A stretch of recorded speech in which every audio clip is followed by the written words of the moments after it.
हमारे चैनल को सब्सक्राइब करें और बेल आइकन दबाएं। तुम कायर हो, कायर। तुम सिर्फ बातें कर सकते हो, सिर्फ बातें। तुम्हें कुछ नहीं आता है। तब है तो कुछ करो, करो कुछ। तुम्हें मेरी आवाज आ रही है? अगर मेरी आवाज आ रही है तो जैसा मैंने कहा है तुम्हें करना होगा। मार दो उसे।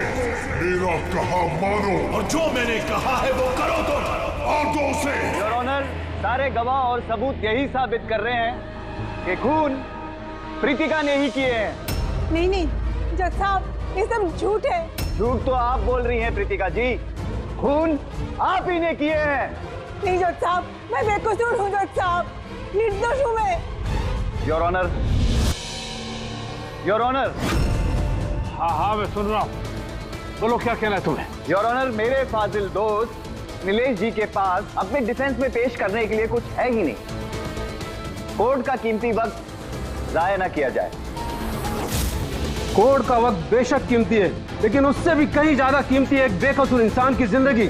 मैं साबित कर दूंगा। मेरा कहा मानो और जो मैंने कहा है वो करो। ऑर्डर। फैसला सुनाने से पहले अदालत 2 घंटे के लिए स्थगित की जाती है। That's all.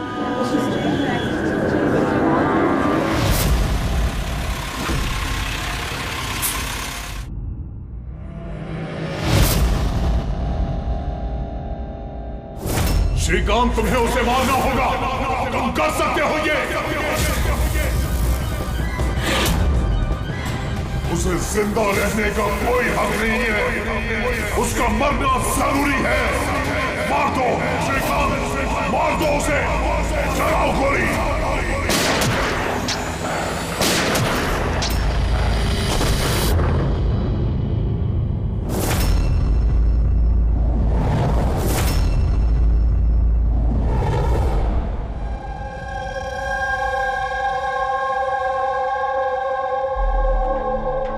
सर, इन लोगों का कहना है कि प्रीतिका यहाँ पर थी जब जज श्रीकांत यहाँ पर आए और उन्होंने उस पर गोली चलाई। उसके बाद वो यहाँ पर आकर खुद को गोली मार दी। उस वक्त मतलब जब ये सब हो रहा था, उस वक्त यहाँ पर जो लोग थे वो कहाँ है? वो लोग कोर्ट रूम में।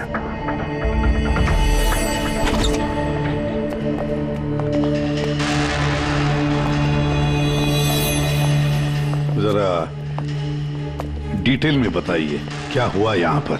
सर, एक केस की सुनवाई चल रही थी। जज श्रीकांत जी की हालत कुछ ठीक नहीं लग रही थी। उन्होंने 2 घंटे का रिसेशन लिया और अचानक चेंबर में आए और उन्होंने अपने आप को और प्रीतिका को गोली मार दी। लेकिन वो गन तो रखते ही नहीं थे। उनके पास गन कहाँ से आई? ये तो हमें भी नहीं पता सर कि गन आई कहाँ से, लेकिन गन उनके पास थी जरूर सर। तो गन का इंतजाम पहले से कर रखा था। लगता है जज साहब ने पूरी प्लानिंग की थी कृतिका का खून करने की। लगता तो ऐसे ही है। वैसे जज साहब की इस केस में कोई पर्सनल इन्वॉल्वमेंट थी? नहीं सर, ऐसा तो कुछ भी नहीं था। कृतिका के साथ कोई व्यक्तिगत दुश्मनी? जज साहब तो बहुत ही सुलझे हुए इंसान थे सर। केस के हर एक पहलू पर बहुत ही बारीकी से गौर करते थे सर। मुझे पिछले कई दिनों से लग रहा था कि कुछ ना कुछ गलत जरूर है उनके साथ। मैम, क्या जज साहब की तबीयत ठीक नहीं थी? वो तो मुझे नहीं पता, लेकिन हाँ, उनको कुछ अजीब सी आवाजें सुनाई दे रही थी। वो सब हम एक बार। आ जाइए श्रीकांत, खाना लगा रही हूँ।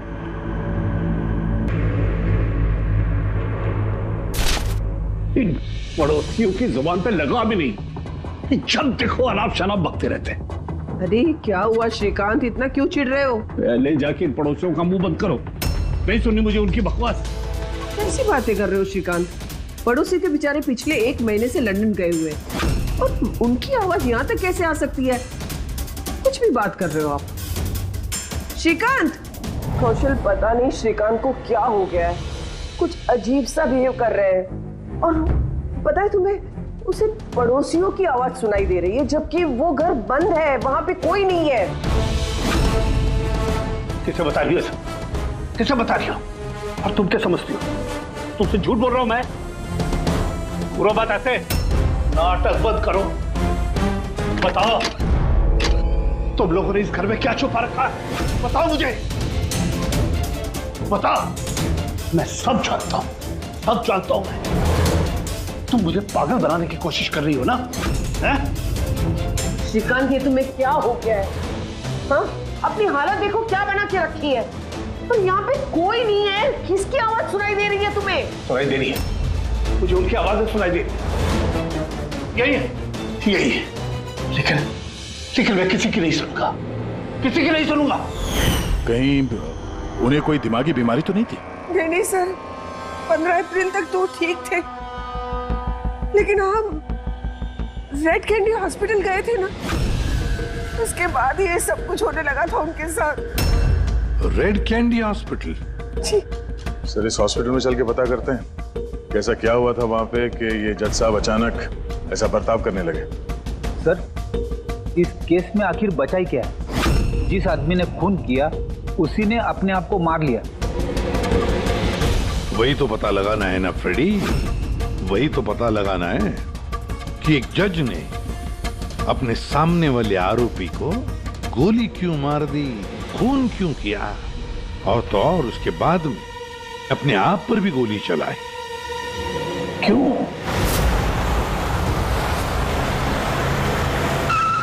सर, हॉस्पिटल अथॉरिटी ने बताया कि जज श्रीकांत यहाँ पे साइकियाट्रिक ट्रीटमेंट के लिए नहीं बल्कि डेंटिस्ट से मिलने के लिए आए थे। कौन है डेंटिस्ट? कौन है? Sir, doctor Raman. Hello sir, बताइए मैं आपकी क्या मदद कर सकता हूँ? फिलहाल तो आप डॉक्टर रमन को बुलाइए और उनके असिस्टेंट को भी। डॉक्टर रमन, 15 अप्रैल को जज श्रीकांत आपसे मिलने आए थे ना यहाँ?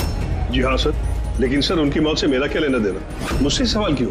देखिए, हम बस ये जानना चाहते हैं, जब वो आपसे मिले थे तो वो दिमागी तौर से बीमार लग रहे थे? नो सर, मुझे तो ऐसा कुछ नहीं लगा। सर, उनको दिमाग की कोई बीमारी नहीं है और 9 साल से डॉक्टर रमन के पेशेंट है वो। 9 साल से? मतलब आप लोग उसके बारे में बहुत कुछ जानते होंगे? बहुत कुछ नहीं सर, सब कुछ। कुछ और क्या जानते हैं, जरा बता सकते हैं? सर, अभी बताने के लिए तो सिर्फ इतना ही है कि वो बहुत शॉर्ट टेम्पर्ड थे, बहुत जल्दी उन्हें गुस्सा आ जाता था, but he was not delusional. अगर उन्हें कोई दिमागी बीमारी नहीं थी तो फिर उन्हें वो आवाजें क्यों सुनाई दे रही थी? क्या हुआ क्या था उन्हें? पर सर, आप इसमें मेडिकल एक्सप्लेनेशन क्यों ढूंढ रहे हैं? हम लोग इतने मेडिकल एक्सप्लेनेशन क्यों ढूंढ रहे हैं? दया, कोई भी आम इंसान ऐसे ही अचानक से उठकर किसी पर गोली चलाता है, क्या ये नॉर्मल हो सकता है?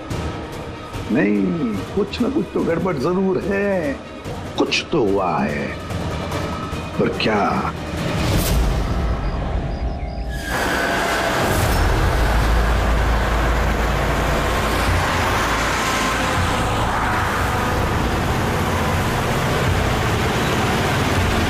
वीरेन, तुम बेकार की चिंता करते हो। धनंजय की सिक्योरिटी टीम हमारे साथ है, हम सुरक्षित पहुंच जाएंगे।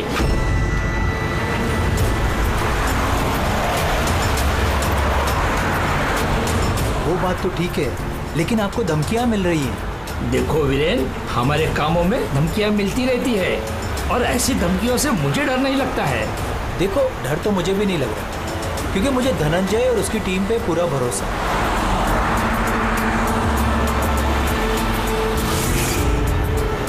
सर, हमने हॉल के 500 मीटर तक लोगों के जाने पर रोक लगा दी है और हर जगह सीसीटीवी से निगरानी की जा रही है।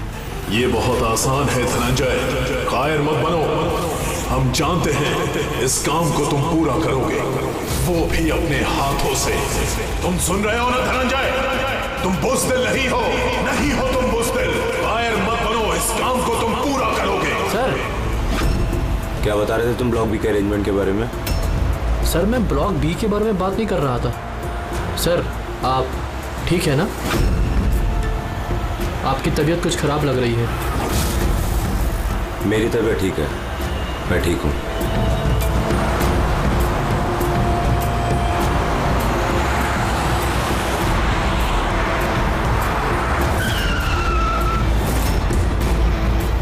धनंजय, तुम्हें उसे मारना होगा। खत्म कर दो उसे, मार दो धनंजय, मार दो। गाड़ी रोको।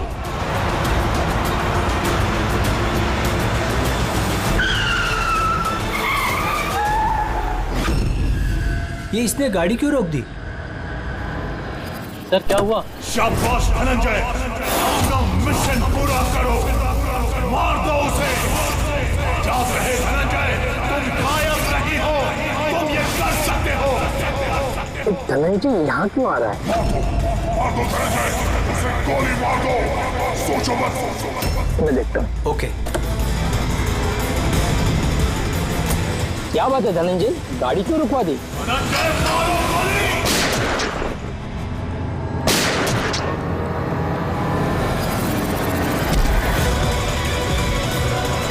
ओह माय गॉड! संजीव जी, आपको क्या हो गया? धनंजय, ये क्या कर दिया तुमने?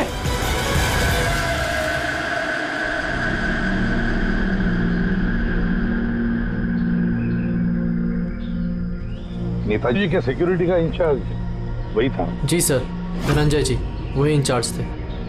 कमाल है सर, जिसे बॉडीगार्ड रखा है उसी ने मार दिया। नेताजी को मारने की कोई खास वजह? सर ये तो धनंजय जी ही बता पाएंगे। इसे एक बात बता, गोली अंदर मारी या बाहर से? सर बाहर से मारी, कार के। धनंजय, धनंजय, सदमे में लगता है सर। तुम लोग क्या कर रहे थे? सर नेताजी की चिल्ड्रन फाउंडेशन की मीटिंग थी, वहाँ जा रहे थे। हमारी गाड़ी आगे थी और नेताजी की कार पीछे, और मैं धनंजय जी से नेताजी की सिक्योरिटी के बारे में बात कर रहा था, पर ये मेरी बातों में ध्यान नहीं दे रहे थे और कुछ खोए खोए से लग रहे थे सर। इनके चेहरे में एक अजीब सी बेचैनी थी। मैंने उनसे पूछा कि क्या हुआ, तो कुछ बहकी सी बातें करने लगे। सर जब श्रीकांत के साथ भी तो ऐसे ही हुआ था। कहीं ये दोनों केस एक जैसे तो नहीं है? और कोई साथ में था नेताजी के? वीरेंद्र जी सर। वीरेंद्र जी? जी सर। आप नेताजी के साथ थे ना? हाँ सर, मैं ही था। नेताजी ने आपको कुछ बताया इस धनंजय के बारे में? सर नेताजी हमेशा धनंजय की तारीफ किया करते थे, उनकी जान को खतरा था। अभी कुछ दिन पहले ही धनंजय ने उनकी जान बचाई थी।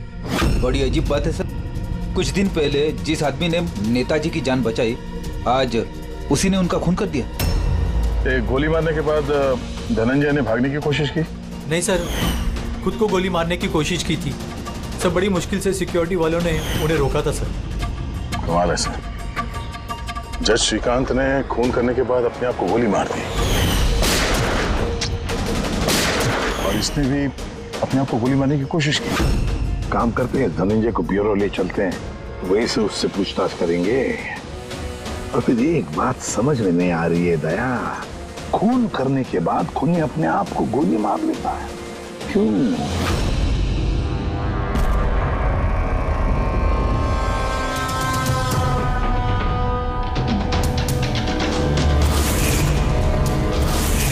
बस डॉक्टर बीना ये क्रिमिनल साइकोलॉजी में रिसर्च कर रही है। हाँ, इन्हीं दोनों केस के बारे में बता दिया? Yes boss.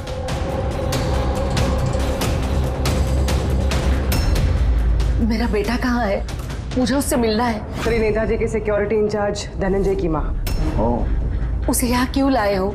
देखिए, आपके बेटे ने नेताजी का खून किया है। जी नहीं, मेरा बेटा किसी की हत्या नहीं कर सकता। वो तो खुद बीमार है, उसकी दिमागी हालत ठीक नहीं है। क्या बीमारी है आपके बेटे को? पिछले कुछ दिनों से उसे कुछ आवाजें सुनाई देती है।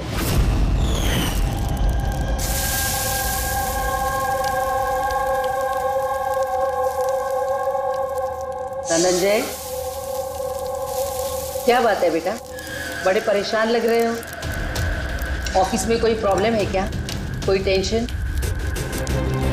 2 दिनों से तुम मेरे साथ भी ठीक से बात नहीं कर रहे हो। कोई तो है यहाँ। सुनो ना, मैं तुम्हारी फेवरेट सब्जी बना रही हूँ, पालक की। इस घर में कोई तो है जो मुझसे बात कर रहा है। अरे मैं ही तो बड़बड़ा रही हूँ, दूसरा कौन बात करेगा घर में? कोई तो है हमारे अलावा इस घर में जो मुझसे बात कर रहा है। माँ, कोई तो है इस घर में हमारे अलावा। माँ, मुझे अजीब सी आवाजें सुनाई दे रही हैं, कोई मुझसे बात कर रहा है। हम दोनों के सिवा कोई नहीं है बेटा घर में। कोई है जो मुझसे बातें कर। बंद हो गई आवाज, फिर से आ रही है। कोई तो है माँ। कोई नहीं है, कोई नहीं है। अरे कोई तो है माँ यहाँ पर। कोई नहीं है बेटा, तुम यहाँ आ जाओ। लगता है तुम्हारी तबीयत ठीक नहीं है, हमें डॉक्टर के पास जाना चाहिए। लेकिन ऐसा तो स्किज़ोफ्रेनिया में होता है। स्किज़ोफ्रेनिया? हाँ, जैसे कि आप सभी लोग जानते हैं कि स्किज़ोफ्रेनिया एक मानसिक बीमारी होती है।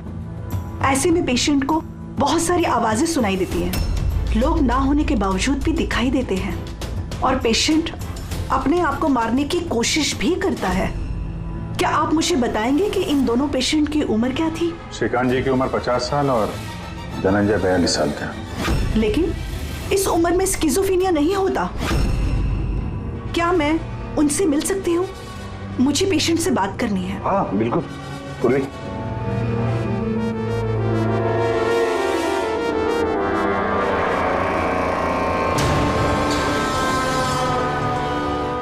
धनंजय, तुमने संजीत को क्यों मारा?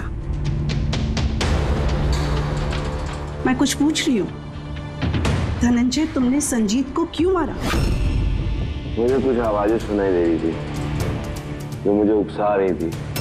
कह रही थी कि मैं बुज़दिल हूँ, कायर हूँ, मैं किसी का खून नहीं कर सकता। और उस आवाज ने मुझे इतना उकसाया कि मैंने खून कर दिया।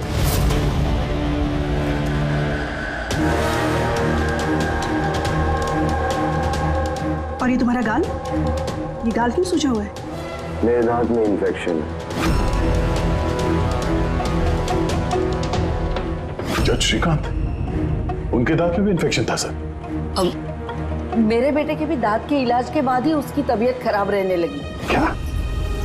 दांतों का इलाज करवाया, उसके बाद में तबीयत खराब हो गई? किस डेंटिस्ट के पास इलाज करवा रहा था वो? Doctor Raman, red candy hospital. Red candy hospital गए थे ना, उसके बाद ये सब कुछ होने लगा था उनके साथ। है ना बड़ा अजीब कोइंसिडेंस। धनंजय और श्रीकांत दोनों का भी दांत का प्रॉब्लम, दोनों का डेंटिस्ट भी एक, और ट्रीटमेंट के बाद दोनों की तबीयत भी बिगड़ जाती है। ये कैसा कोइंसिडेंस? गड़बड़ है, बहुत बड़ी गड़बड़ है। इस धनंजय और जज श्रीकांत के दांतों का एक्सरे निकलवाओ, पता तो चले सारा चक्कर है क्या।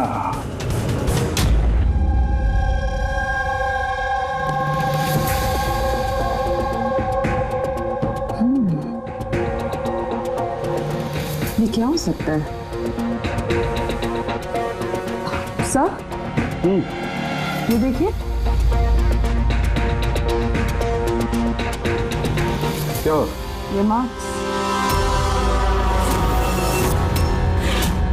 हाँ यार, दांतों में ये क्या है? फॉरेन ऑब्जेक्ट है सर। एग्जैक्टली, ऊपर से दोनों आदमियों के दांतों में।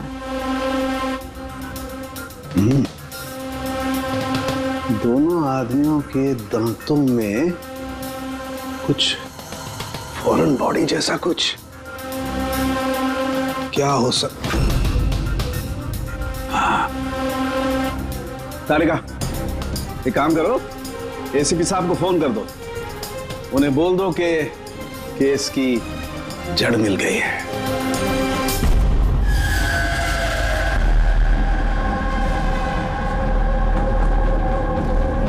ये देखो बॉस, दोनों के दांतों में इस तरीके की चिप।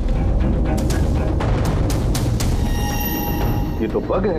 हाँ, ये बग ही है। सर, ये तो जासूसी में इस्तेमाल होने वाला ट्रांसमीटर जैसा कुछ है।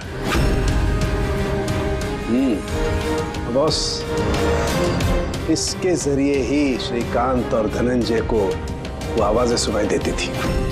तो ये चिप ट्रिगर का काम कर रही थी, इसी के जरिए वो उकसाने वाली आवाजें उनके कानों तक पहुंच रही थी और वो लोग किसी की जान तक लेने को मजबूर हो गए। मुझे तो लगता है ये काम डॉक्टर रमन का ही है। उन्होंने दांतों की ट्रीटमेंट की थी। पूछताछ करनी पड़ेगी डॉक्टर रमन से, और एक एक्सपर्ट को भी बुलाओ। ट्रांसमीटर के बारे में पूरी जानकारी लेते हैं उससे। डॉक्टर रमन, दांत में ट्रांसमीटर लगाने का काम कब से शुरू कर दिया आपने? ट्रांसमीटर? हाँ। किस ट्रांसमीटर की बात कर रहे हैं आप सर? उसी ट्रांसमीटर की बात कर रहे हैं जो जज श्रीकांत और सिक्योरिटी ऑफिसर धनंजय के दांत में फिट किया गया था। देखिए मेरा यकीन कीजिए, मैंने कोई ट्रांसमीटर नहीं लगाया है। ये क्या बकवास कर रहे हैं आप? डॉक्टर साहब, दांतों में ट्रांसमीटर क्यों लगवाएंगे? सर, आप हमारे हॉस्पिटल को बर्बाद करने पे तुले हैं। डॉक्टर रमन हमारे हॉस्पिटल के जिम्मेदार डॉक्टर हैं सर। ये इस तरह का काम हरगिज नहीं कर सकते। और इस तरह का काम यहाँ पे हुआ तो है। हमें श्रीकांत और धनंजय के दांत से ये ट्रांसमीटर मिला है और इन्हीं ट्रांसमीटर्स की वजह से वो दोनों भी स्किज़ोफ्रेनिक बन गए। सर वो दोनों मेरे बहुत पुराने पेशेंट हैं। श्रीकांत 9 साल और धनंजय 2 साल। सर भला मैं अपने पेशेंट के साथ ऐसा क्यों करूं? ये तो आप बताइए ना, क्यों लगाया ट्रांसमीटर? मेरा यकीन कीजिए, मैंने कोई ट्रांसमीटर नहीं लगाया। क्योंकि डॉक्टर रमन के पास ट्रांसमीटर बनाने और उससे मोलार इम्प्लांट्स की ट्रेनिंग ही नहीं है। ये सिर्फ डॉक्टर हैं, दांतों के अच्छे डॉक्टर। और सर हम यहाँ पे दांत लगाते हैं, बनाते नहीं। दांत तो बाहर से ऑर्डर देने पे आता है। कहाँ से ऑर्डर करते हैं आप ये दांत? डेंजा बायोकेयर। डेंजा बायोकेयर। रेडी पंकज, डॉक्टर रमन के चेम्बर्स अच्छी तरह से चेक करो, एक एक कोना छान मारो। और कितने लोगों के दांत इम्प्लांट किए हैं? जी लगभग 20 लोगों का। अच्छा, तुम सभी लोगों के नाम और पता चाहिए हमें। दया सर, हो सकता है इन 20 लोगों की जान को खतरा हो।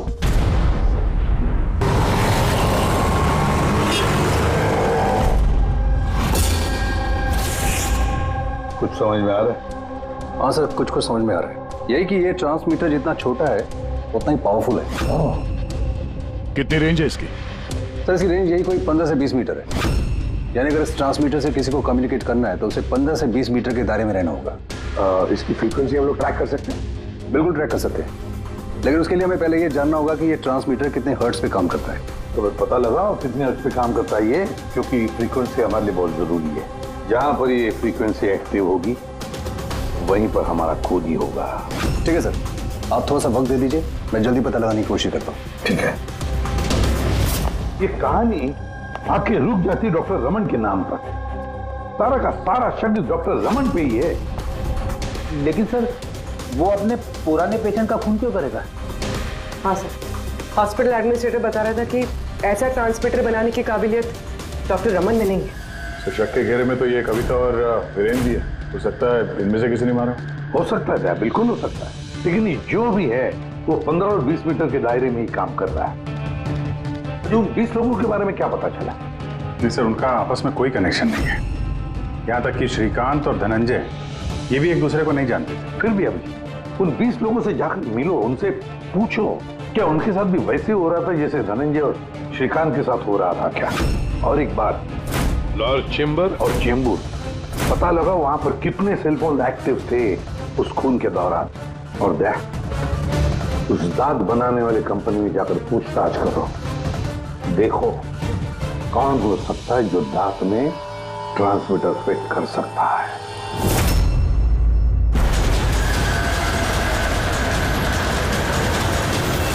विनय आपका ही नाम है? जी हाँ, मेरा ही नाम है। सॉरी मैंने आपको पहचाना नहीं। हम सीआईडी से। सर मुझसे कोई गलती हुई क्या? नहीं, अब गलती नहीं हुई। एक्चुअली एक केस के सिलसिले में हम कुछ पूछताछ करने आए। आपके दांतों में कुछ प्रॉब्लम थी ना? हाँ, ये इलाज कहाँ कराया था आपने? रेड किडी हॉस्पिटल। इलाज के बाद से कुछ तकलीफ हुई है? I mean, कुछ अजीब अजीब आवाजें सुनाई देती हों या जैसे कोई ऑर्डर दे रहा है कुछ करने के लिए? नहीं, ऐसा तो कुछ नहीं हुआ, लेकिन 1-2 बार दर्द हुआ था। वो तो नॉर्मल है, दांत लगवाएंगे तो थोड़ा बहुत दर्द तो होगा ही। ठीक है, अगर ऐसी कोई तकलीफ हो तो फौरन हमें बताइएगा। और हाँ, किसी अनजान आदमी के बहकावे में नहीं आना है और किसी के बुलाने पे किसी अनजान जगह नहीं जाना है। ओके जी, ध्यान रखिएगा। जी सर। डॉक्टर रमन बहुत अच्छे हैं। दांत लगाने के बाद से मुझे जरा सी भी तकलीफ नहीं है। आपको कोई आवाजें सुनाई दे रही? क्या मतलब है इसका? नहीं, जिन जिन लोगों को भी डॉक्टर रमन ने दांत लगाए उनमें से कुछ लोगों को अजीब सी आवाजें सुनाई दे रही हैं। नहीं, मेरे साथ तो ऐसा कुछ भी नहीं हुआ है। अच्छा, अगर ऐसा कुछ भी हो आपके साथ तो आप हमें प्लीज इन्फॉर्म करिएगा। या श्योर। आप लोग यहाँ पे दांत बनाते हो या मिनिएचर ट्रांसमीटर? क्या मतलब सर? मतलब ये कि यहाँ पे दांतों में ट्रांसमीटर फिट किए जाते हैं, खून करने की साजिश रची जाती है यहाँ पे। हा? नहीं सर, आप लोगों को गलतफहमी हो गई है। हम इस तरह के इलीगल काम नहीं करते हैं। इलीगल काम हुआ है यहाँ पे। ये देखिए, रेड कैंडी हॉस्पिटल में आप लोगों ने दांत भेजे थे ना? जी हाँ मैडम। उसके अंदर ट्रांसमीटर फिट किए गए थे। जज श्रीकांत और सिक्योरिटी ऑफिसर धनंजय, उनके दांत यहीं पे बने थे ना? 1 मिनट सर, मैं चेक करता हूँ।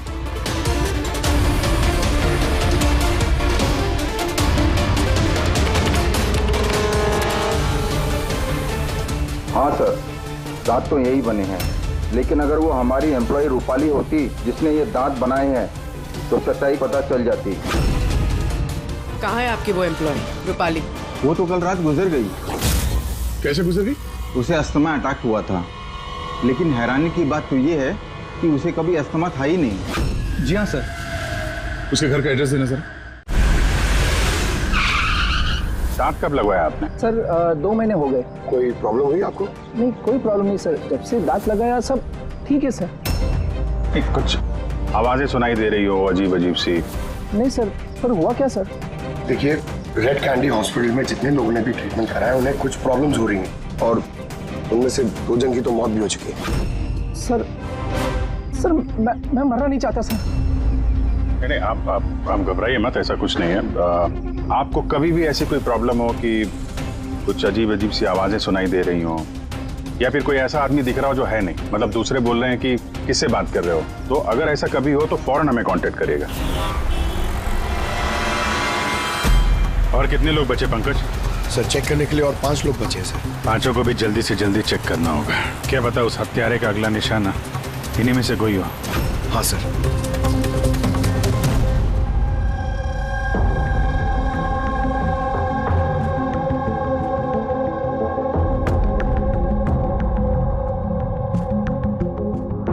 हाँ भाई, पता चला कि नहीं कुछ? सर मैं ऑलमोस्ट पहुंच गया, बस थोड़ी सी देर और सर। हाँ फ्रेंड, जज श्रीकांत और संजीत का संबंध है सर। अच्छा, कैसा संबंध है? सर ये केस फाइल देखिए। 2009 में एक डॉक्टर रिसर्च कर रहे थे, लेकिन उसकी ग्रांट नेताजी संजीत ने कैंसिल कर दी। और इस डॉक्टर का प्रैक्टिस करने का लाइसेंस कैंसिल किया नेताजी संजीत ने, और उसे सजा सुनवाई जज श्रीकांत। नाम है डॉक्टर ललित। सर ये डॉक्टर ललित है कौन?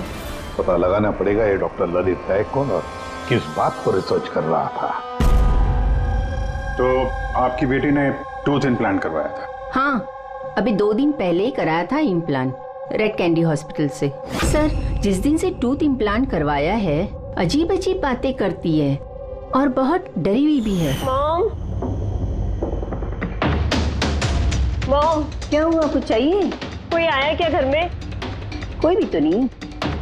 नहीं मॉम, कोई तो है घर में। मैं हूँ, तुम हो, और पापा तो हांगकांग में है, और कोई आएगा तो बेल बजाएगा ना। बेल भी तो नहीं बजी है। पता नहीं मॉम क्या हो रहा है, जब से सोकर उठी हूँ ऐसा लग रहा है कि घर में कोई है और मेरे बारे में अजीब अजीब सी बातें कर रहे हैं मुझसे। समझ में नहीं आ रहा है। मेरी तबीयत तो ठीक है। कोई सपना देखा क्या? नहीं मॉम, कोई सपना नहीं देखा। लगता है मेरे कान बज रहे हैं। मॉम प्लीज एक काम करो, मुझे एक कप चाय दे दो मेरे रूम में, मेरा सर घूम रहा है। तो अभी जिया कहाँ है? उसे मैंने साइकियाट्रिस्ट के पास भेजा है, बैंड्रा। देखिए आप उस साइकियाट्रिस्ट का एड्रेस दीजिए, हमारा अभी उससे मिलना बहुत जरूरी है। नंबर ले लो। जिया, आज तुम्हें वो काम खत्म करना है। तुम्हें उसे किसी भी हालत में मारना है। जिंदा मत छोड़ना उसे, मार दो उसे। आज उसका अंत होना ही चाहिए।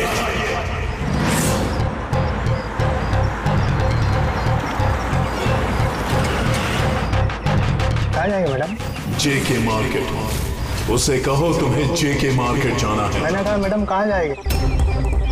जेके मार्केट। जी बैठिए।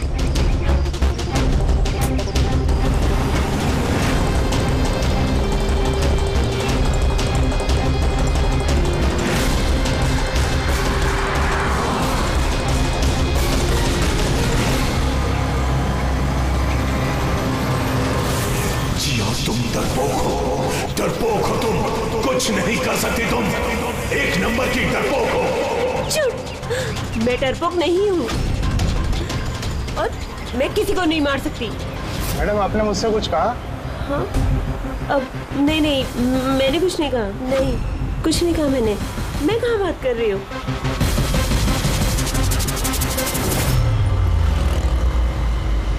जिया, तुम्हें उसे मारना होगा। तुम उसे जिंदा नहीं छोड़ सकती। तुम्हें उसे मारना होगा जिया, मारना होगा तुम्हें। नहीं, मैं किसी का खून नहीं करूंगी, किसी का भी नहीं। अरे भैया, गाड़ी क्यों रोक दी? मैडम, गाड़ी आगे नहीं जाएगी। क्यों नहीं जाएगी? मैंने कहा ना मैडम, गाड़ी आगे नहीं जाएगी। अगर ले जाना ही नहीं था तो बैठाया क्यों? मैडम, आप उतरती है या मैं गाड़ी से उतर जाऊं?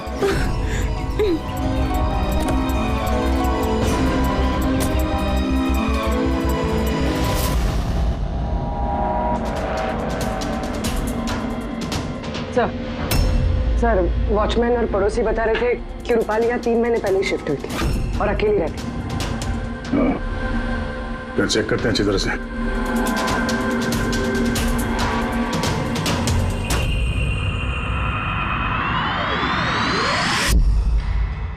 ये क्या है?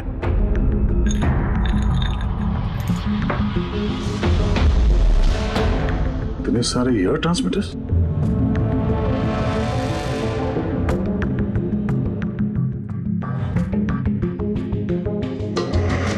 डॉक्टर रमन के पेशेंट्स की पूरी डिटेल्स भी है इसमें।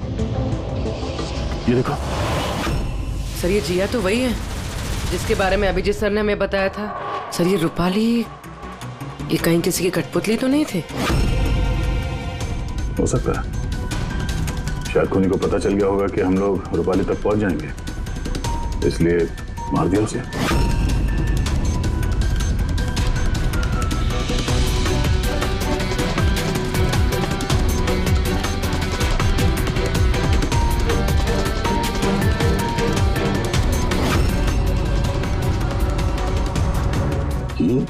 ये नेताजी, संजीत, वीरेन और जिया, इन तीनों के चेहरे पे रेड सर्कल।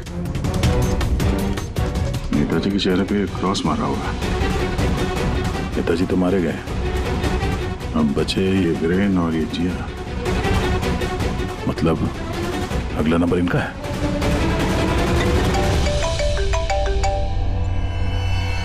हाँ जी। ये जिया साइकेट्रिस्ट से मिलने के लिए गई थी, लेकिन वहां पहुंची ही नहीं है। अच्छा, हमें यहाँ रूपाली के घर में एक तस्वीर मिली है जिसमें नेताजी, संजीत, वीरेन और जिया है।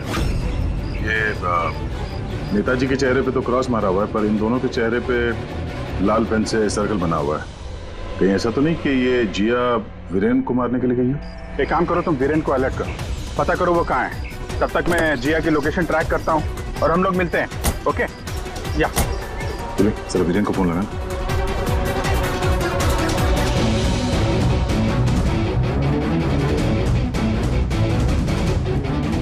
सर, वीरेन का फोन तो बंद है। सर मिल गया। हाँ सर, ये ट्रांसमीटर 1.8 मेगाहर्ट्ज से 2 मेगाहर्ट्ज के बीच में काम करता है। ग्रेट। 1.8 मेगाहर्ट्ज से 2 मेगाहर्ट्ज पर। हाँ सर। मेरी बात ध्यान से सुन लो। हाँ, पहले तो फ्रेडी ने कमाल कर दिया है। हाँ, रिसर्च करके ऐसा नाम निकाला है जिसका कनेक्शन इस नेताजी संजीत और जज श्रीकांत के साथ है। उस आदमी का नाम है डॉक्टर ललित। हाँ, डॉक्टर ललित। यस, मुझे तो ये डॉक्टर ललित ही बहुत गड़बड़ लग रहा है दया। मुझे तो उसी पे शक होने लगा है, क्योंकि डॉक्टर ललित का कुछ साल पहले इस नेताजी संजीत ने प्रैक्टिस करने का लाइसेंस कैंसिल कर दिया था, और फिर इस डॉक्टर ललित को जज श्रीकांत ने सजा सुनवाई। और हुआ क्या? पहले खून हुआ जज श्रीकांत का, और फिर उसके बाद में नेताजी संजीत मारा गया। ये खून कौन कर सकता है? ये डॉक्टर ललित ही कर सकता है। उसी का कनेक्शन है इन दोनों के साथ। बस अब डॉक्टर ललित जिस फ्रीक्वेंसी पर ऑपरेट करता है वो फ्रीक्वेंसी भी पता चल गई। हाँ, टेक्नो एक्सपर्ट ने ये बता दिया है, 1.8 मेगाहर्ट्ज से लेके 2 मेगाहर्ट्ज तक। बस अब इस फ्रीक्वेंसी पर हम टैप करेंगे डॉक्टर ललित को, पता चलेगा ये डॉक्टर ललित किस किस से बात करता है और क्या बातें करता है। और दया, ये रेडियो फ्रीक्वेंसी 1.8 मेगाहर्ट्ज से 2 मेगाहर्ट्ज हमारे सारे पुलिस स्टेशन और रेडियो वैन्स को बता दो। अब देखते हैं कब तक भाग पाए ये डॉक्टर ललित।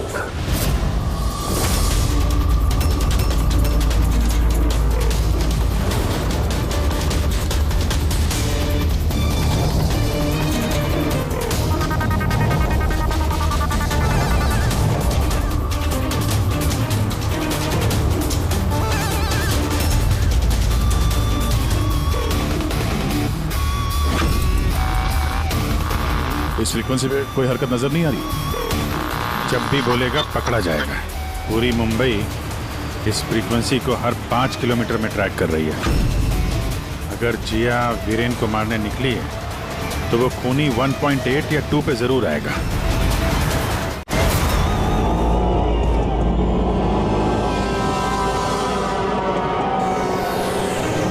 जाओ जिया, अपने काम को अंजाम दो। ये कौन हो सकता है जो संजीत के खूनी के बारे में मुझे बताने के लिए यहाँ बुलाया है? जिया, उसे मारना होगा तुम्हें। उसे जिंदा रहने का कोई हक नहीं है।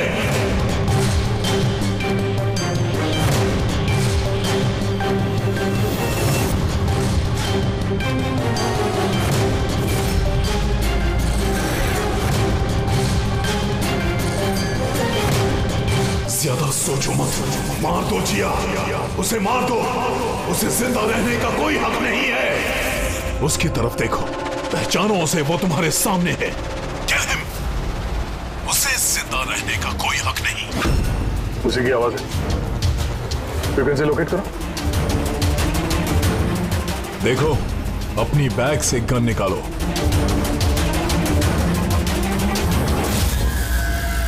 जिया, तुम कायर नहीं हो। Shoot him, shoot him. Location क्या बता रहा है? सर, जेडी मार्केट मरोल दिखा रहा है।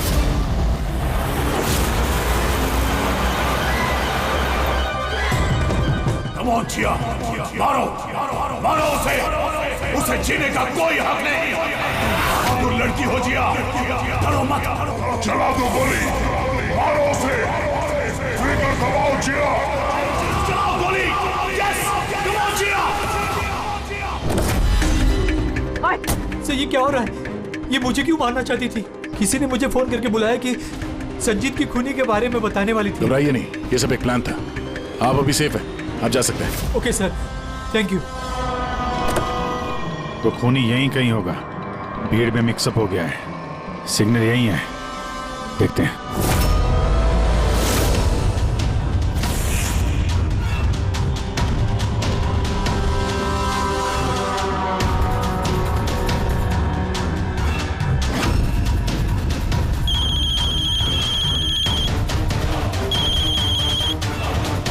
हेलो, अभिजीत बोल रहा हूँ। कभी हमसे भी मिल लिया करो। अरे इधर उधर क्या देख रहा है? तेरे पीछे हूँ। डॉक्टर ललित।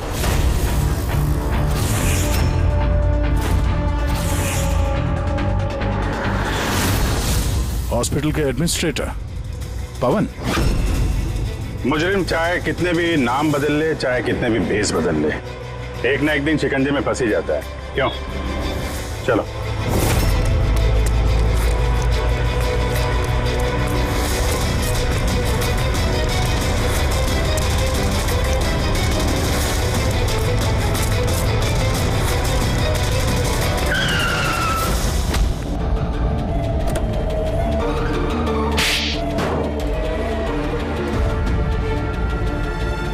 जज श्रीकांत और नेताजी संजीत, इन लोगों का खून क्यों करवाया तुमने? से बदला लेना चाहता था। बदला? लोगों ने मेरी जिंदगी बर्बाद कर दी थी। कैसा बदला? मैं एक होनहार डॉक्टर हूं। मैं स्किज़ोफ्रेनिया नाम की बीमारी पर उसके ट्रीटमेंट के लिए एक्सपेरिमेंट कर रहा था, वो भी वर्थलेस लोगों पर। मेरी असिस्टेंट जिया ने एचओडी वीरेन को कंप्लेन कर दी और एचओडी वीरेन ने नेताजी संजीत से मेरी ऑफिशियल कंप्लेन कर दी। और नेताजी संजीत ने तुम्हारा ये एक्सपेरिमेंट रुकवा दिया? हाँ, मेरा प्रोजेक्ट बीच में ही रुक गया। तो फिर जेल किस लिए गए थे तुम? मेरी लापरवाही की वजह से एक आदमी की मौत हो गई थी। जज श्रीकांत ने मुझे बिना कुछ सोचे समझे 10 साल की सजा दे दी। डॉक्टर होने का रुतबा छीन गया मुझसे। तो इन लोगों को मार के अपना खोया हुआ रुतबा हासिल कर रहे थे तुम। रमन और रूपाली, इन दोनों का क्या इन्वॉल्वमेंट था? जेल से बाहर आने के बाद मैंने अपने दुश्मनों को ट्रैक करना शुरू कर दिया। मैं उनके अंदर एक डिवाइस फिट करना चाहता था जिससे उनको कुछ पता ना लगे। डॉक्टर रमन और रूपाली मेरी इसमें मदद कर रहे थे। उन लोगों ने कैसी मदद की? जब श्रीकांत और जिया को दांतों में प्रॉब्लम थी, वो अपने चेकअप के लिए डॉक्टर रमन के क्लिनिक पे जाते थे। नेताजी संजीत के दांतों में कोई प्रॉब्लम नहीं थी, बल्कि उनके बॉडीगार्ड धनंजय को दांतों में प्रॉब्लम थी। मैंने उसे फ्री डेंटल चेकअप का लालच दिया और डॉक्टर रमन के क्लिनिक पे भेज दिया। डॉक्टर रमन ने उन्हें नया दांत लगाने की सलाह दी और मेरे कहने पे रूपाली ने उनके दांतों में डिवाइस फिट कर दिया। और रूपाली सब करने के लिए मान गई? हाँ, क्योंकि मैं रूपाली से प्यार करता था। हम दोनों ने मिलकर एक डेंटल क्लिनिक खोला था। रूपाली इस काम में मेरी मदद कर रही थी। तो फिर उसका खून क्यों किया तुमने?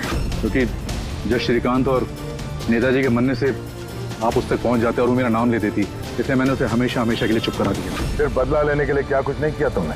इतनी सफाई से खून किए तो फायदा क्या हुआ? आखिर में पकड़े गए ना?